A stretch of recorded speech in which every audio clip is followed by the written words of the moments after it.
Olá! Hoje a gente vai mergulhar numa das histórias mais incríveis e dramáticas da ciência do século XX. É uma história sobre a busca por uma certeza absoluta, sabe? Um sonho de construir uma base perfeita para todo o conhecimento matemático. E o momento exato em que um único homem, com uma única ideia, fez tudo isso tremer. Para a gente entender essa reviravolta, nosso roteiro é o seguinte. Primeiro, vamos ver como era esse sonho da matemática perfeita. Depois, vamos sentir o impacto da bomba lógica de Kurt Gödel. E por fim, vamos explorar as consequências disso tudo, que nos fazem perguntar, afinal, o que é a verdade? Bora lá. Então vamos voltar no tempo. Imagina a cena, começo do século XX. O clima entre os matemáticos era de um otimismo que, olha, era contagiante. A ideia era criar uma fundação sólida, inabalável para toda a matemática. E essa busca por certeza não surgiu do nada, né? Teve gente que preparou o terreno. Primeiro, um cara chamado Frege tentou mostrar que toda a matemática era, na verdade, só lógica. Depois, Russell e Whitehead vieram com um trabalho gigantesco, o Princípio à Matemática, tentando consertar alguns problemas da ideia original. Mas foi só no início dos anos 1900 que o grande projeto ganhou um líder, um verdadeiro arquiteto. E esse arquiteto era David Hilbert. E ele não era um matemático qualquer, não. Ele era um visionário, com um plano extremamente ambicioso. Criar um sistema único, perfeito, que pudesse abraçar toda a matemática e que fosse, acima de tudo, a prova de qualquer falha. Esse plano ficou conhecido como Programa de Hilbert, e era como construir uma catedral da matemática. E essa catedral tinha 3 pilares. Primeiro, ela seria completa. Ou seja, qualquer afirmação matemática que você pudesse imaginar teria uma resposta, ou verdadeiro ou falso, sem meio termo. Segundo, ela seria consistente. O sistema nunca, jamais se contradiria. E terceiro, decidível. Existiria um método, um passo a passo, para descobrir a resposta de qualquer pergunta. Era o sonho da certeza absoluta, preto no branco.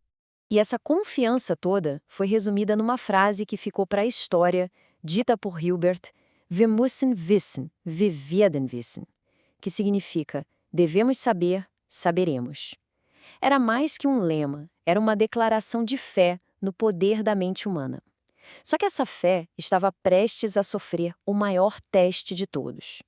E então, o jogo virou.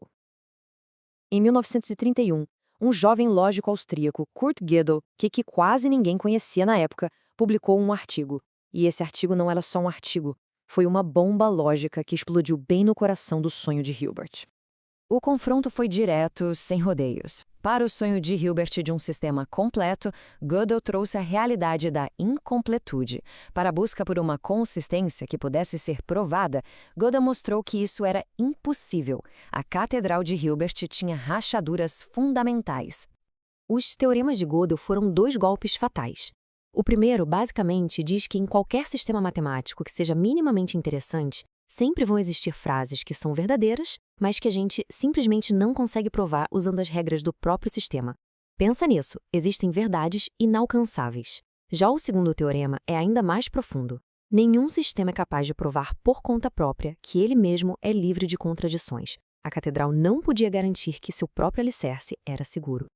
E o colapso desse sonho não foi só um problema matemático, sabe? Abriu uma ferida filosófica que está aberta até hoje e forçou todo mundo a se fazer uma pergunta fundamental.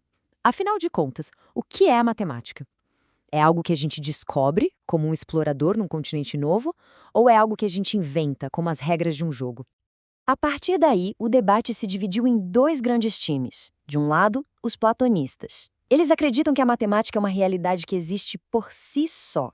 E nosso trabalho é só descobrir suas leis. Para eles, Gödel mostrou que esse universo é tão gigantesco que a gente nunca vai conseguir fazer um mapa completo dele. Do outro lado, os formalistas, que são mais pé no chão. Para eles, a matemática é uma criação humana, um jogo de símbolos e regras. E Gödel apenas revelou que toda invenção humana tem seus limites.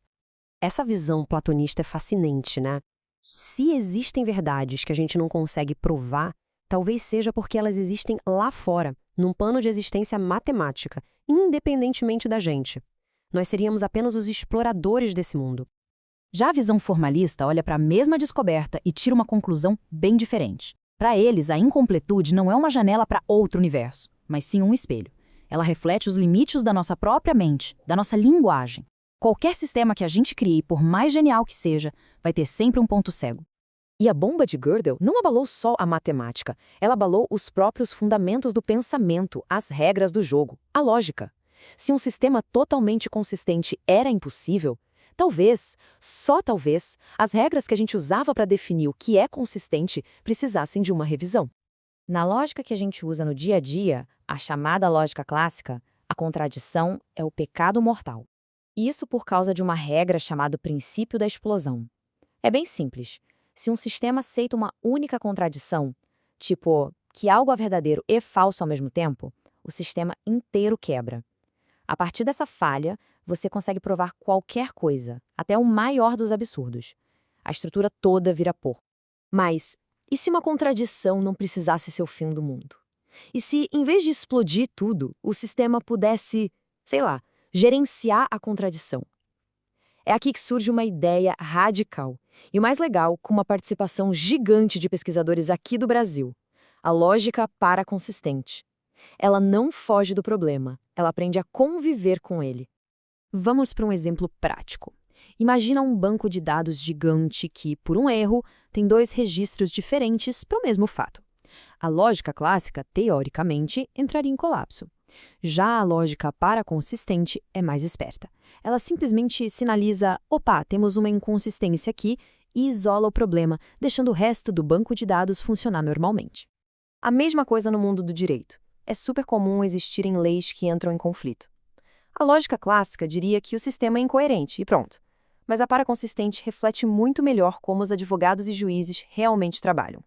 Eles identificam o conflito, analisam o caso e tentam encontrar uma solução sem precisar jogar todo o sistema jurídico no lixo. E talvez o exemplo mais maluco venha da física. A gente aprende que a luz às vezes se comporta como uma onda e outras vezes como uma partícula. Para a lógica clássica, isso é um absurdo. Mas uma abordagem paraconsistente consegue lidar com isso. Ela aceita que, dependendo do contexto, podemos usar modelos que parecem contraditórios, mas que funcionam.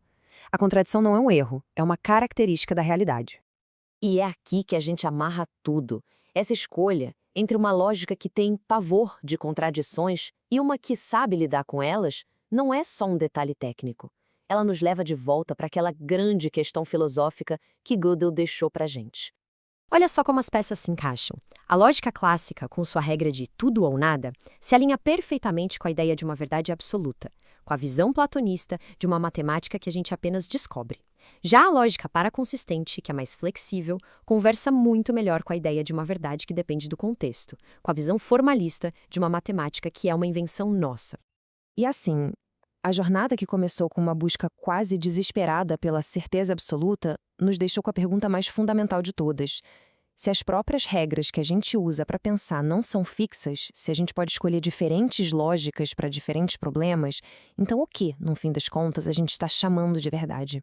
Pois é, a crise da matemática acabou virando uma reflexão sobre os limites do nosso próprio conhecimento.